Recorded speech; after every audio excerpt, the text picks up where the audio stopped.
Gateway Church. Deborah Skinner here. I'm a personal trainer, and I got my son Cole Skinner here. Hi guys.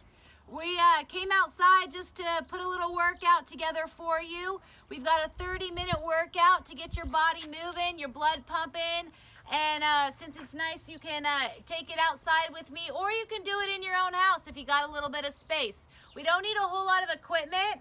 I grabbed my my phone to be a timer, and we're gonna basically use that. And then after that, if you've got a mat, especially if you're outside, that would be helpful. And then any kind of small dumbbells or some kind of weight is great, but if you don't have it, you can do body weight. So today's workout is a 30-minute workout. We're gonna do the first half is gonna just be something to get your heart rate up. So we're outside. Cole's gonna show you a brisk walk. You're gonna do a brisk walk for 1 minute. And the option is to jog that. You could jog it. Cole, show us a nice jog pace. All right, come on back.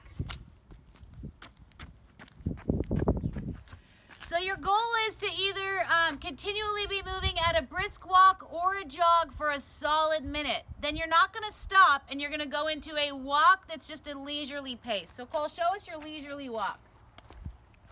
All right, you can come on back. The main idea here, you guys, is just to move for 15 minutes. So if you're gonna choose to do the intervals, you're gonna go quick for a minute and then slow for a minute. Quick for a minute and slow for a minute, and then you're just not stopping. You got 15 minutes just to get your body moving. After your 15 minutes of walking, jogging, brisk walking, leisurely walking, taking in the air, the sights, the scenery, the birds, you're gonna move right into an exercise routine. So on the bottom half of my board, you can see I've got 15 minutes of exercises for you. It looks real simple, but it's not going to be. I did this the other day and I was sweating by the end of it. You're gonna start with dumbbell lunges for a solid minute, and then you'll take a 30-second rest. Then you'll move on to dumbbell squats for a minute and then a 30-second rest. You're gonna repeat that pattern for push-ups, seated twist, and extended bird dog. Once you hit the bottom of your list, you're gonna repeat your list 3 times.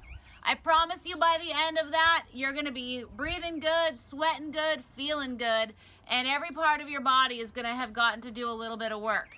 All right, so we're gonna go take a look at Cole. He's gonna show us some dumbbell lunges. Let me grab what I have. And just to show you, everybody usually has something like this. These are 3-pounders. He's gonna take those dumbbells and show you a great good lunge. So a good lunge, you're standing nice and strong and tall. He's got his shoulders back. He's dropping into a 90-90. Core is nice and strong and tight, and your eye gaze is straight forward. All right, Cole, turn it around. We're gonna head into a dumbbell squat. So you can take a look at Cole from the side, as I will. He's got a nice strong stance. Cole, widen your feet out a little bit for me. You got your heels underneath your hips. He's choosing to put those dumbbells right up here next to his shoulders. Anytime you put weight above your heart, it's gonna increase your heart rate, drive your heart rate up, become a little bit harder. Cole, why don't you drop those arms straight down and keep squatting? When you drop your arms down to your sides, it'll get a little bit easier. And then of course, you always have the option just to set the weight down completely. Going after a good body weight squat. All right. After a minute of squats, you're gonna take a quick rest or break, grab a drink if you need it, like 30 seconds max, and you're gonna move right into your third exercise. We're going into push-ups. So especially if you're outside, you might want a mat. Cole's choosing to keep his knees up for this first part of his push-ups. He's got a nice line from the top of his head down to his heels, keeping his core in strong and his elbows going back. That's a great push-up. If you're struggling with your push-up, you can drop your knees, keep a good forward shift, shoulders over hands, and you're just gonna lower down and up. All right, after a minute of your push-ups, you're gonna go into your next exercise, which is a seated twist. You could grab that dumbbell that you have if you want. If you want something heavier, you could choose a brick or maybe even a ball. You're gonna do this for your core. So you've got your side obliques right here. You're gonna go side to side, dropping that weight. So the obvious muscles are your core, especially on the sides here as you sit in that V. What also is good is that twisting motion of your upper body. It's really good for the spine, helps keep you loose, especially if you're carrying tension up in your upper shoulders. Just get them nice and loose as you're moving through that. All right, Cole, that's great. After a minute of that nice twist, you're gonna come to an extended bird dog. So we're gonna stay right here on the mat. Setting up a good position with your extended bird dog is most important. You're gonna start with your hands under your shoulders. You're gonna put your knees under your hips with about 5 or 6 inches between your knees.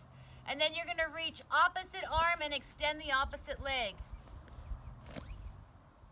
This is great. So you wanna keep that leg right in line with the spine. You don't wanna lift higher than your spine. You're pulling your toes towards your face, which is gonna fire your glutes and your hamstrings. And then on the front end, you've got biceps and ears, and your eye gaze forward. So you've got a nice line through your neck and spine. What's great about this exercise is that it integrates your extensors of your back with the front side of your core. So you've got some core integration happening. And then what you probably don't realize is how hard the hips have to work to stabilize. So this is really great for the entire part of your body. 1 minute of this brings you to the end of our list. So you just did 5 exercises. How do you feel, Cole? Feel great. Feel great? Feel like you worked something head to toe? Everything. All right, well, that's the main idea. You're gonna repeat that list 3 more times, or 3 solid times. So total time of your workout ends up being 30 minutes. That first 15 was your walk and your jog, and that second 15 were all of your exercises. That's all we have for today. Until next time, have a great day.